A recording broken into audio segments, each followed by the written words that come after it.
বন্ধুরা, আপনি কি জানেন কেন পৃথিবীর ৯৯% মানুষ কঠোর পরিশ্রম করার পরেও কোনোদিন কাঙ্ক্ষিত সম্পদ অর্জন করতে পারে না? উত্তরটা কিন্তু টাকা বা ভাগ্যের অভাবে নয়, বরং তারা সফলতার সেই ৭টি মৌলিক সূত্র জানে না, যা নেপোলিয়ান হিল তার ২৫ বছরের গবেষণায় খুঁজে বের করেছিলেন।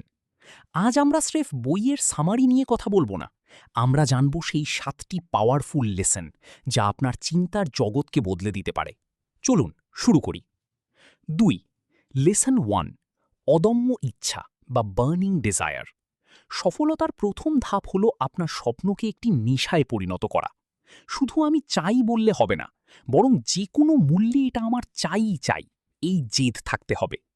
মূল কথা, আপনার লক্ষ্যে পৌঁছানোর সব ফেরার রাস্তা পুড়িয়ে ফেলতে হবে। উদাহরণ, এডউইন সি বার্নসের কথা ভাবুন। তিনি যখন টমাস এডিসনের সাথে ব্যবসা করতে চেয়েছিলেন, তার কাছে কোনো টাকা ছিল না, কিন্তু তার মাথায় একটাই জেদ ছিল, হয় তিনি এডিসনের পার্টনার হবেন, নয়তো মরবেন। এই জেদই তাকে সফল করেছিল। ৩. লেসন ২, বিশেষ জ্ঞান বা স্পেশালাইজড নলেজ।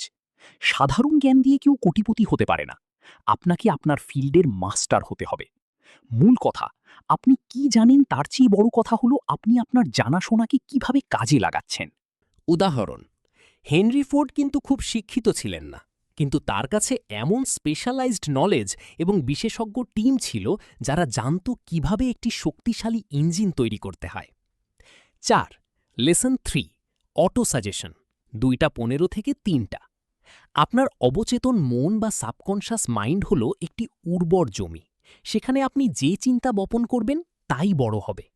মূল কথা, প্রতিদিন নিজের লক্ষ্যগুলো উচ্চস্বরে নিজেকে বলুন, যেন আপনার মস্তিষ্ক বিশ্বাস করে যে আপনি এটি অর্জন করতে পারেন। উদাহরণ, ঘুমানোর আগে আয়নার সামনে দাঁড়িয়ে নিজেকে বলুন, আমি সফল হচ্ছি। এটা ম্যাজিকের মতো মনে হলেও আপনার ব্রেন যখন এটি বিশ্বাস করা শুরু করে, তখন সে অটোম্যাটিক আপনাকে কাজের দিকে ঠেলে দেয়। ৫. লেসন ৪, মাস্টার মাইন্ড গ্রুপ, ৩টা থেকে ৩টা ৪৫। একা অনেক বড় কিছু করা প্রায় অসম্ভব। আপনার এমন একদল মানুষ দরকার যারা আপনার লক্ষ্য পূরণে আপনাকে পরামর্শ এবং সাহস দেবে। মূল কথা, ২ বা ততোধিক মানুষের বুদ্ধিমত্তা যখন এক জায়গায় হয়, তখন সেখানে এক বিশাল শক্তির জন্ম হয়। উদাহরণ, অ্যান্ড্রি কার্নেগি তার স্টিল সাম্রাজ্য একা গড়েননি। তার আশেপাশে এমন মেধাবী মানুষ ছিল যারা টেকনিক্যাল কাজগুলো বুঝত, আর তিনি তাদের নেতৃত্ব দিতেন। ৬. লেসন ৫, অধ্যবসায় বা পারসিস্টেন্স, ৩:৪৫ থেকে ৪:৩০। বেশিরভাগ মানুষ সফল হওয়ার ঠিক আগের মুহূর্তে হাল ছেড়ে দেয়। ব্যর্থতা মানেই শেষ নয়, ব্যর্থতা হলো একটি ফিডব্যাক। মূল কথা, প্রথমবার ব্যর্থ হলে দ্বিতীয়বার পরিকল্পনা করুন, কিন্তু লক্ষ্য বদলাবেন না। উদাহরণ, টমাস এডিসন বাল্ব আবিষ্কার করতে গিয়ে হাজারবার ব্যর্থ হয়েছেন। তিনি এটাকে ব্যর্থতা বলেননি, বলেছেন তিনি ১০০০টি এমন পথ খুঁজেছেন যা কাজ করে না। এই জেদই তাকে সফল করেছিল। ৭.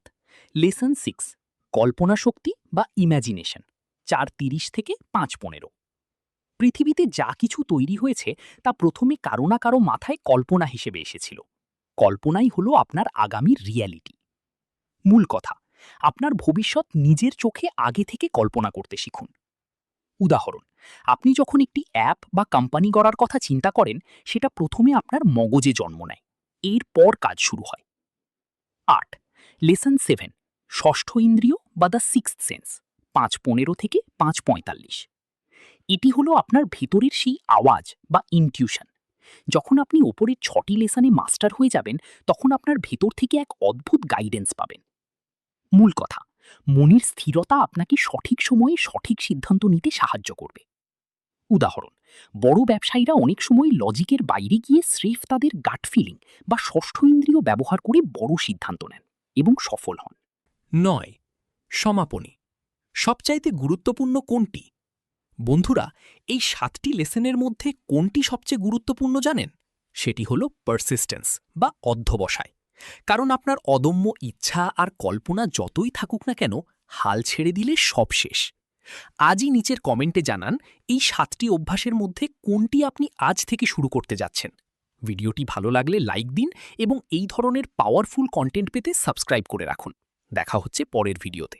খোদা হাফেজ।